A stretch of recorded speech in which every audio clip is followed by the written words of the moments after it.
네, 3부 시간 특강 시간을 갖도록 하겠습니다.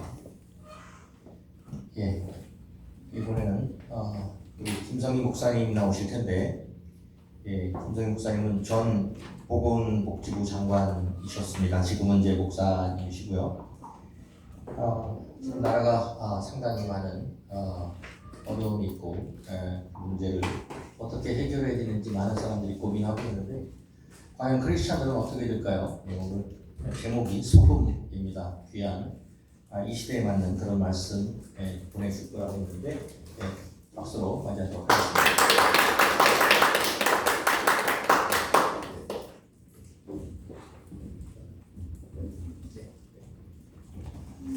예, 반갑습니다. 우리 특강 시간으로 이렇게 오늘 처음 몇 번 설교로는 자리를 같이 해주는데, 아마 소기천 목사님께서 속으로는 우리 와이프를 좋아하는 것 같아요. 그래가지고 우리 와이프를 부르고 싶은데 와이프는 오라 그러면 제가 좀 삐질까봐. 맞죠? 아이고. 근데 제가 생각한 게 맞군요. 네. 그래가지고 저를 덤으로 부른 것 같습니다. 그래서 저는 운전기사로 오늘 특강하실 분을 모시고 온 김성입니다. 네, 반갑습니다. 제가 말씀을 전하기 전에 먼저 간단히 영상을 보겠습니다. 제주도 파란 리본 부자 김시영님의 천하제빵을 만나보도록 하겠습니다.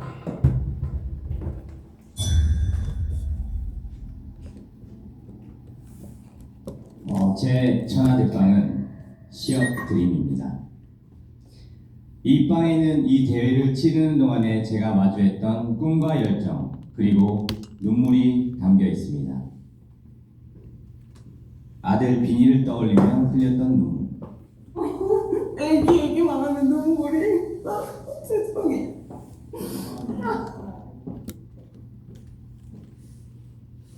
이문 셰프님의 빵을 향한 애증의 눈물. 크림빵이랑 멋지게 이별하자. 내일 봤을 때. 2라운드 1위 했을 때 흘렸던 최정훈 제빵사님의 기쁨의 눈물. 기분 울적한 날 TV입니다. 축하드립니다.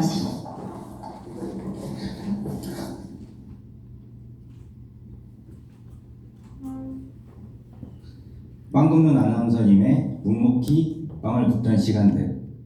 여기까지 온 것도 너무 감사하게 생각하고 성장할 수 있는 기회가 된 것 같습니다. 감사합니다. 탈락의 아쉬움, 함께했던 팀원들을 보내야 했던 슬픔. 감사합니다. 빵 공장을 떠나주셔도 됩니다. 합격의 기쁨이 담긴 눈물까지 우리가 흘린 눈물과 열정을 보고 제가 느낀 그 감정들을 물방울 모양의 빵에 담아내고 싶었습니다. 우리는 이곳에서 치열하게 경쟁했지만 그 이전에 우리는 같은 길을 걷는 동료였습니다. 각자의 생업을 잠시 내려놓고 이 자리에 섰고 내일은 현장에 돌아가 다시 빵을 구워야 했습니다. 누구보다 빠른 아침을 맞이하고 있을 제과제빵사분들을 비롯해 지금도 각자의 자리에서 꿈을 향해 최선을 다하고 있는 전 세계 사람들의 눈물과 열정을 이 시업 드림에 담았습니다. 오늘도 꿈을 향해 나아가는 사람들의 눈물과 열정이 담긴 빵, 그게 제가 생각하는 천하를 대표할 빵입니다.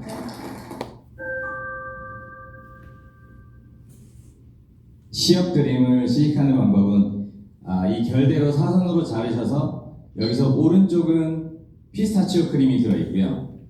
이 왼쪽은 우도 땅콩 크림이 들어있습니다. 부드러운 피스타치오 먼저 한 입 드시고 고소한 우도 땅콩 드시고 그 다음에는 같이 드셔도 됩니다. 네.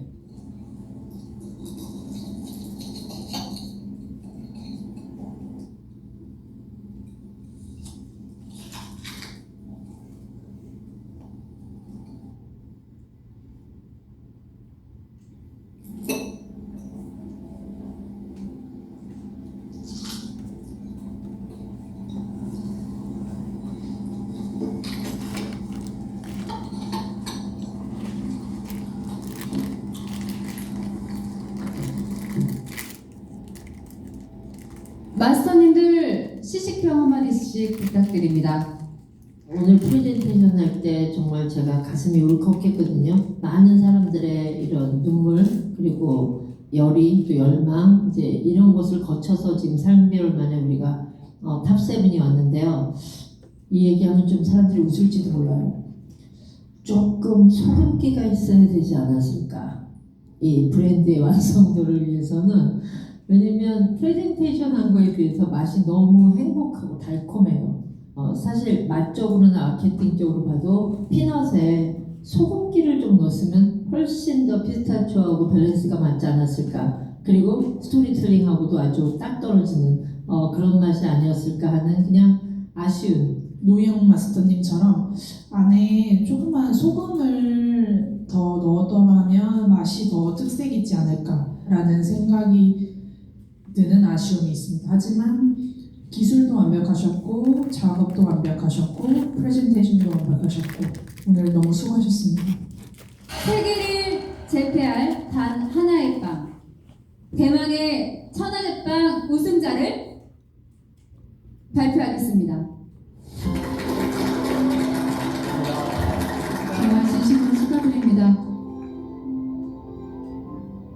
지효 셰프님의 노력을 제가 옆에서 경쟁하면서 많이 봤기 때문에 충분한 자격이 있다고 생각하고 정말 재밌는 경험이었던 것 같습니다. 정말 너무 행복했습니다. 감사합니다.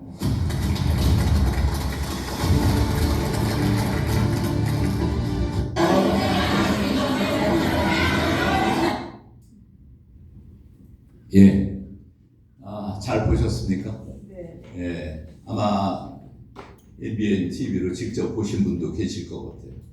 요새 K-푸드 그래가지고 여러 가지 베이커리, 냉장고를 부탁해 등등 먹거리 프로그램들이 많이 방영이 되고 있죠. 제가 빵을 좋아하거든요. 그래서 우연히 방송을 지난 한 2달 전에 틀었더니 이 결승전 장면이 나오더라고요. 그러니까 이게 기획한 것부터는 한 10달 되는 거고 실제 경에서 베스트 7을 고른 거예요. 전국에서 빵 만드는 7명의 선수를 뽑았어요. 그래가지고 이게 결승전입니다. 그래서 마침 제가 TV를 켰는데 거기에 딱 결승전을 보게 됐어요. 그러니까는 거기에서 이 김시엽이가 얘기를 하더라고요. 근데 이 이야기 하기 전에 그 결승전에는 2번 빵을 만드는 시간이 있었어요. 1차전, 2차전이 있었습니다. 1차전에서 빵을 잘 만들었어요. 근데 저는 그거 못 봤어요. 그런데 그 성적에서는 7명 중에 1등이었어요. 1차전에서. 그러니까 결승전에서 1등이었고, 1차전에서. 이제 이렇게 2차전에서 프레젠테이션이 완벽했어요. 정말 감동적이잖아요. 나는 눈물을 주제로 삼았다. 그 눈물에는 동료들의 아픔이 있었다.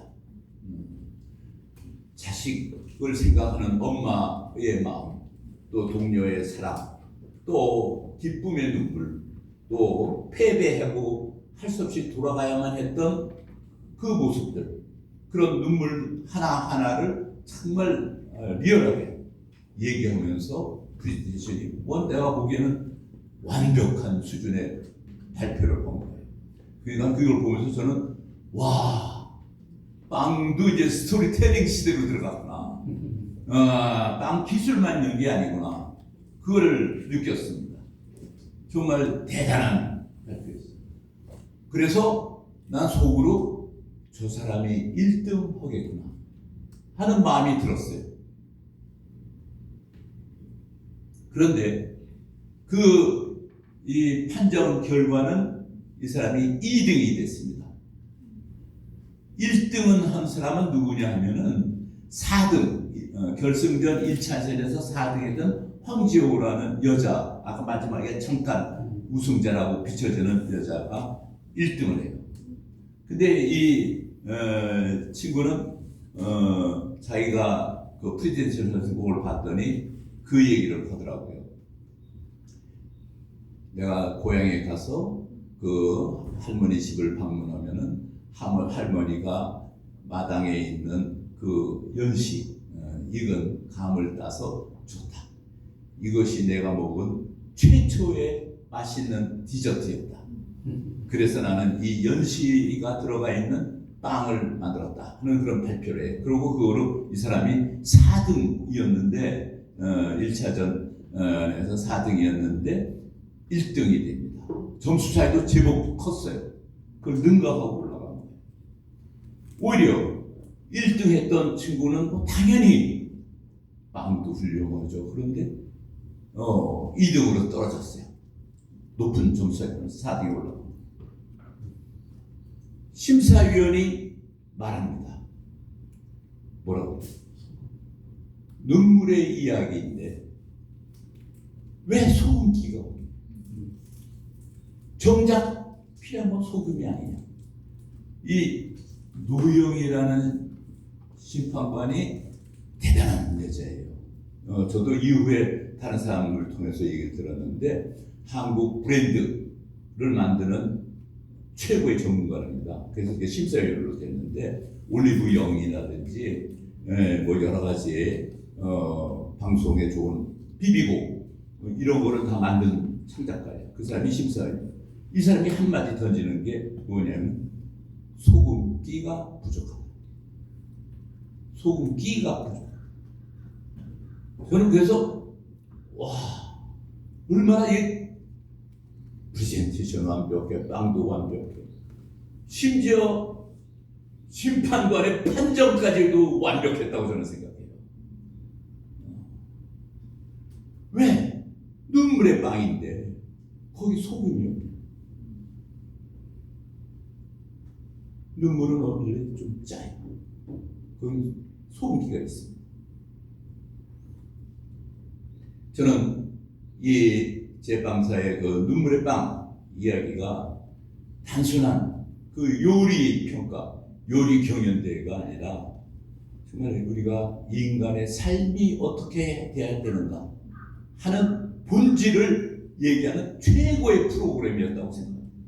저는 그래서 그런 프로그램을 보게 하신 하나님에게 정말 감사합니다. 제가 복이 많아요. 그래서 복이 많아서 좋은 자리 다 해 먹었습니다. 정말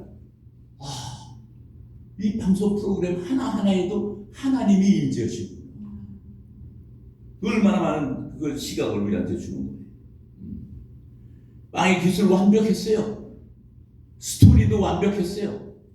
그러나 심사위원들은 말합니다. 눈물의 이야기인데 정작 눈물의 짠맛이 없다. 하나님이 우리도 그렇게 똑같이 보시고 계실 거라고 믿습니다. 아멘.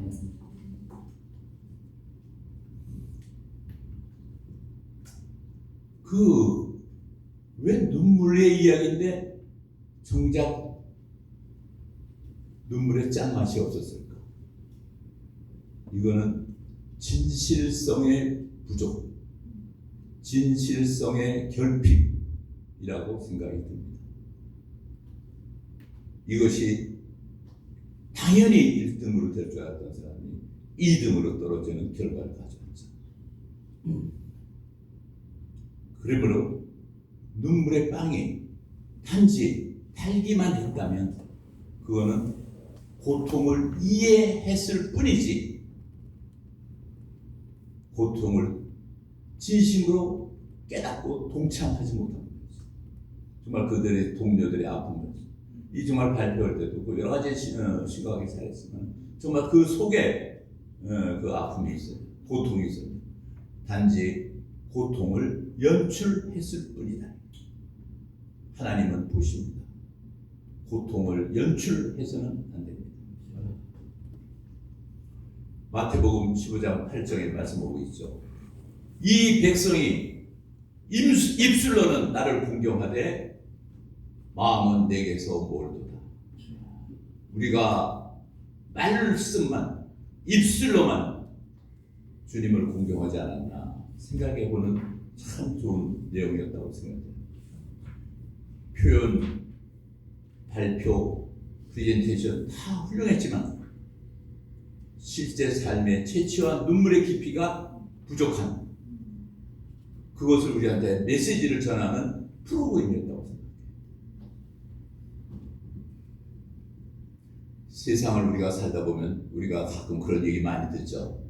뭐 대학에 떨어졌다, 또 입사시험에 떨어졌다, 여러 개 떨어졌다 하면서 2%가 부족했어.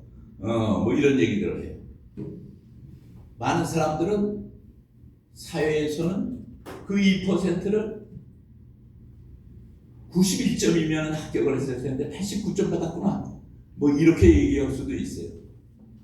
실력이 약간 부족해서 안 됐구나. 우리는 그걸 성경적으로 봐야 되지 않을까. 그런 생각을 해봐요.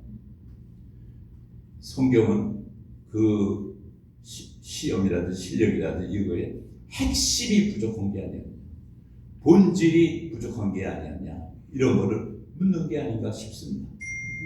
중심이 결핍이었죠. 진정성의 부재였죠. 하나님 앞에서의 참됨이 부족했던 것입니다.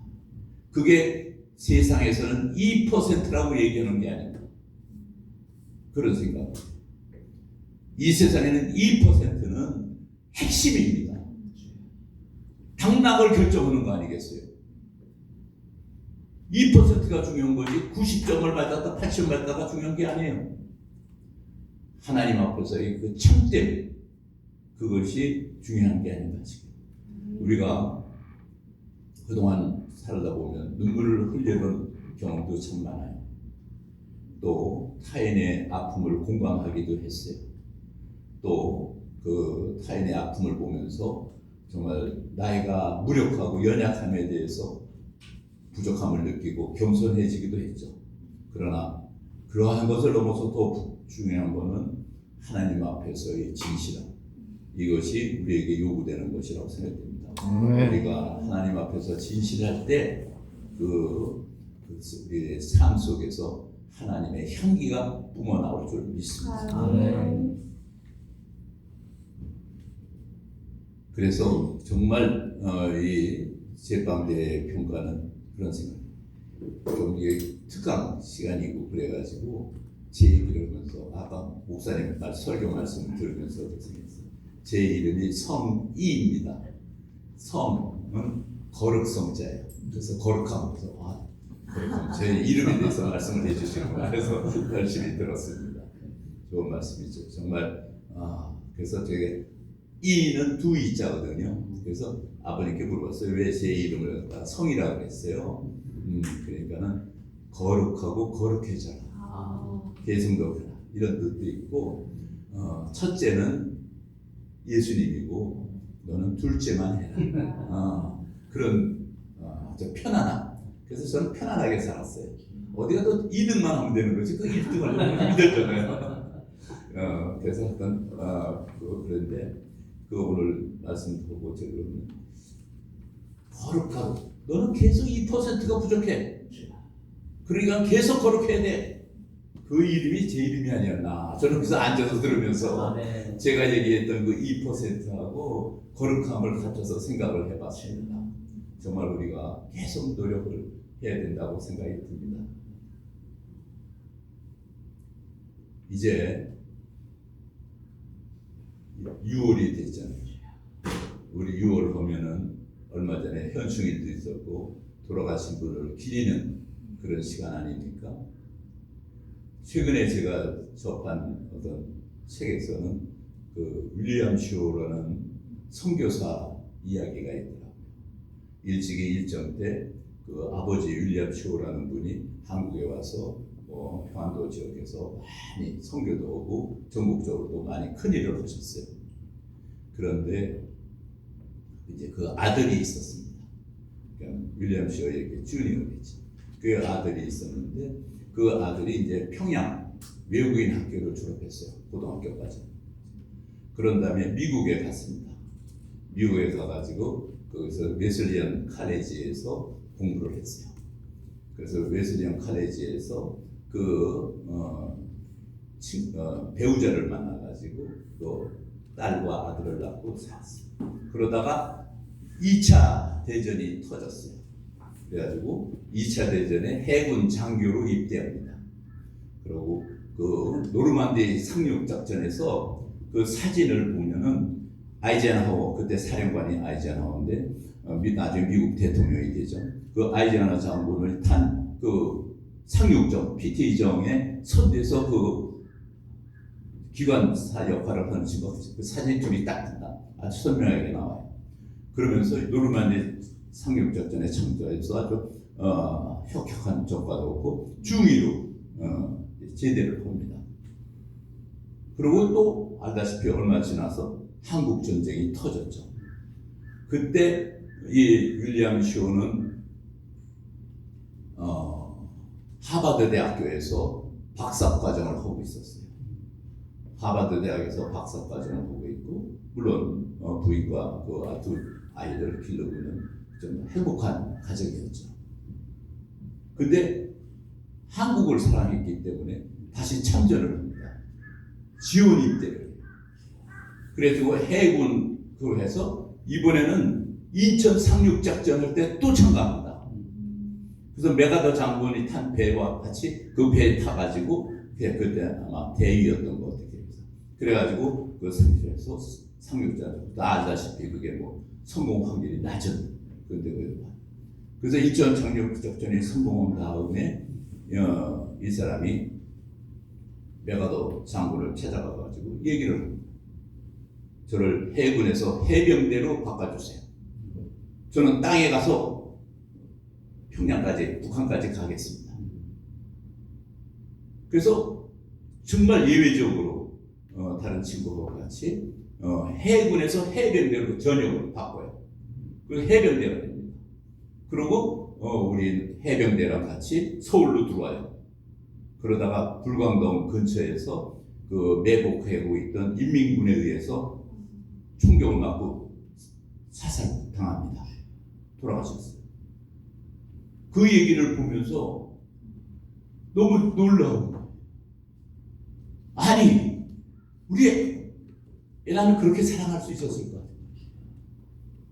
여러분, 2차 대전에 가지고 메가더 아이젠하워 장군하고 같이 노르만디 상륙했던 얼마나 스토리가 멋있습니까? 그 사람이 코리아 한국 전쟁 났을 때 아버지한테 편지 쓰고는 한국 사랑하기 때문에 한국 갈 거예요. 그때 아버지는 부산에 있었어요. 그래서 가가지고 가서 또 그 다음에는 나는 해군이니까 배 타고 있으면 안전하죠. 그 미국 함정을 그 당시에 어떻게 인민군이 공격을 하겠어요. 그러니까 난 해병대로 해가지고 참전해서 불광동 서울 진입 직전에 총격에 맞고 피살 당하는 거죠. 그래서 우리가 정말 이 6월을 맞아가지고 우리가 할 일이라고 하는 거는 우리가 진정한 소금이 돼야 되겠다. 지금 이 세상에는 말만 많아요. 입술로만 얘기하고 다 그렇잖아요. 그 속에서 정말 우리가 진정한 소금의 역할이 무엇인가 이런 걸 생각해보는 한 달이 되었으면 좋겠습니다. 감사합니다.